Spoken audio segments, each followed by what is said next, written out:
I'm Anna Bauert of WWE'S Most Ridiculous with Anna Bauert, exclusive to Fightful.com, produced by Tout. I'm here today with a very special message. We need to talk about Kevin. Young Kevin Owens, KO, Kev, Big Kev, Owensy, there.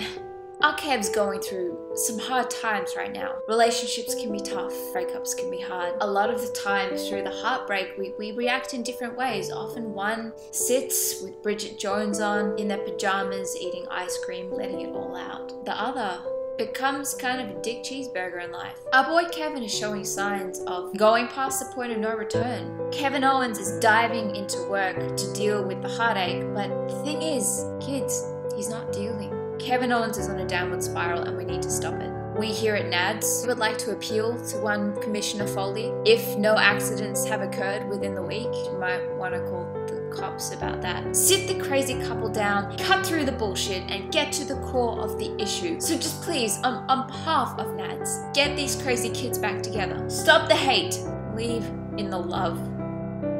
It's just such a cold world. A few weeks ago now, we were introduced on the main roster to one Samoa Joe. Samoa Joe, for those of you who don't know him, shame on you, watch NXT, it's amazing. Samoa Joe debuted on the main roster on Raw, even though everyone thought that he would be entering Royal Rumble, possibly even coming out at number 30, but that was another Samoan Joe. Samoa Joe was the one who came out, beat up Seth Rollins. I don't condone the beating up of Seth Rollins. I get quite angry at people beating up Seth Rollins. However, we here at WWE's Most Ridiculous with Anna Bauert, exclusive to Fightful.com, we are always appreciative of a strong leader, one who can push their way through, get us to the end of the line, especially when the impending apocalypse hits. Samoa Joe, one might say, is the ultimate badass. One might also suggest he's gotten to a certain level now where I would be comfortable asking WWSJD, as well as WWABD. Life can be confusing, but I'd also suggest that it'd be WWSJD AFKI. Sometimes that's not the answer. Dolph. Sometimes. Samoa Joe has started a bit of a tiff with one Fight Club Sammy. This week, when Sammy was supposed to have a match with Kevin Owens, our very own Juggernaut decided to rush the ring and beat the shit out of him. It was nice. I love Sami Zayn. I don't want to see Sami Zayn being hurt. Fight Club Sammy is all the way. I also feel like Fight Club Sammy, he kind of does it to himself. So, Juggernaut, I'm pretty certain, literally beat the shit out of Fight Club Sammy, tossed him to the wolves, not Baron Corbin, tossed him to the dogs, not Roman Reigns, tossed him to the bear. One is pleased, yes. Conspiracy. Dolph Ziggler, crazy or just experiencing the Matrix? Ladies and gentlemen, I'd like to introduce you to a very special segment. My man, one of my men, Braun Harambe Strowman. My boy did a kip up. He is wonderful. He roars and it's just like, I just hear love. I created a playlist just of Braun roaring, just for the Blue Days. My friend, she was making this thing called a vision board and I thought that was such a great idea, so I made it just a collage. It's more a shrine. I'm just so proud of him. Yeah. Conspiracy. On Monday Night Raw, the New Day laid down their plans for their booty cream of ice. Their plans were somehow mischievously and expertly stolen by one ravishing Russian. But is the real conspiracy here supposed international espionage? Or is the ravishing Russian really working on the side of the people? I mean, booty cream. No.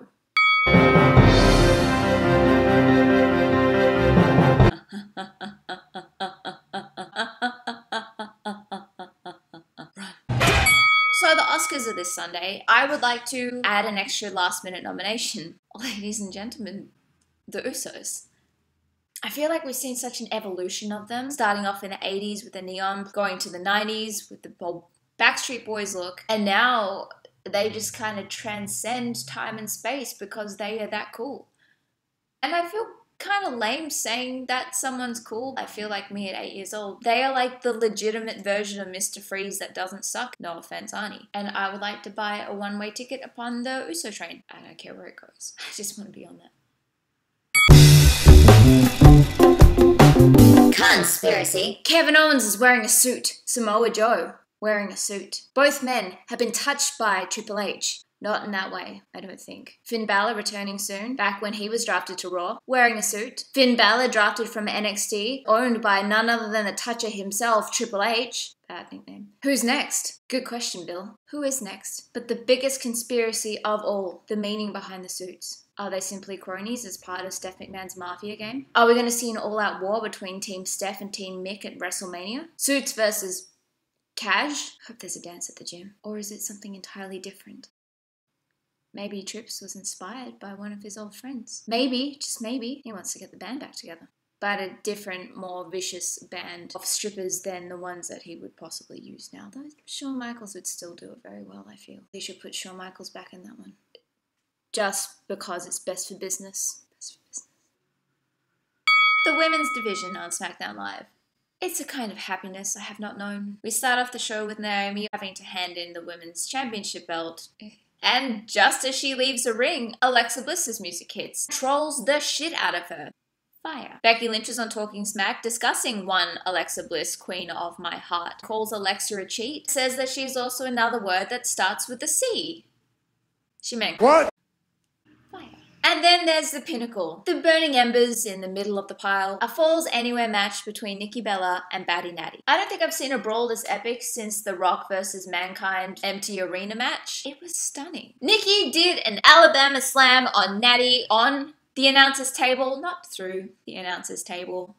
Nikki was thrown into Maurice, who took an epic bump through the curtain. No powder was involved this time. I'm glad that's working for her. Natty was thrown through a fucking mirror.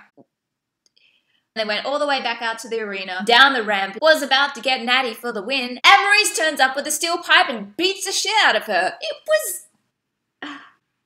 my new hero. She's an awesome wrestler, she has an awesome husband who has an awesome catchphrase, who has an awesome TV show. She busts people with metal pipes, and I'm a heel.